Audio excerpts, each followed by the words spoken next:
गांधी बाबा तुमने हमको एक मौन हथियार दिया, दोनों गाल सूज गए लेकिन हमने ना वार किया।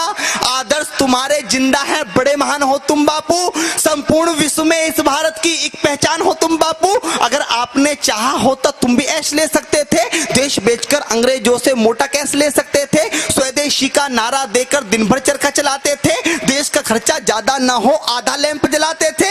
आधी आजादी का बापू तुमको ही हकदार कहूंगा, कोई विरोधी तेरा होगा मैं उसको गद्दार कहूंगा। लेकिन देश के बंटवारे पर बापू गुस्सा तन जाता है। लेकिन देश के बंटवारे पर बापू गुस्सा तन जाता है, गुस्से के बदले किसी गौड़ से का मंदिर बन जाता है। अरे भारत माता की छाती पर, भारत माता की छाती पर चलता आ रहा रुका नहीं, सन 47 का बापू तुमसे बंटवारा रुका नहीं, सन 47 का बापू तुमसे बंटवारा रुका नहीं। तुमने तुमने तुमने तुमने बापू बोला था ये शाख नहीं छटने दूंगा, अरे इंच इंच कट जाऊंगा पर देश नहीं बटने दूंगा। अरे चंदा सूरज धरती अंबर, चंदा सूरज धरती अंबर सारे ही शर्मिंदा थे, जिस दिन देश बटा बापू उस दिन तुम भी जिंदा थे।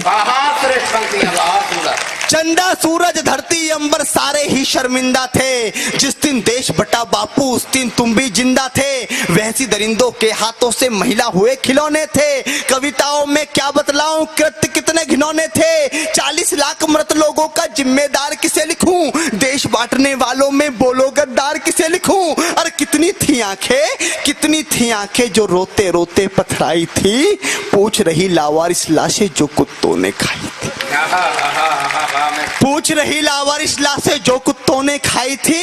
हिंदुस्तान की माटी का परिवेश अधर में छोड़ दिया।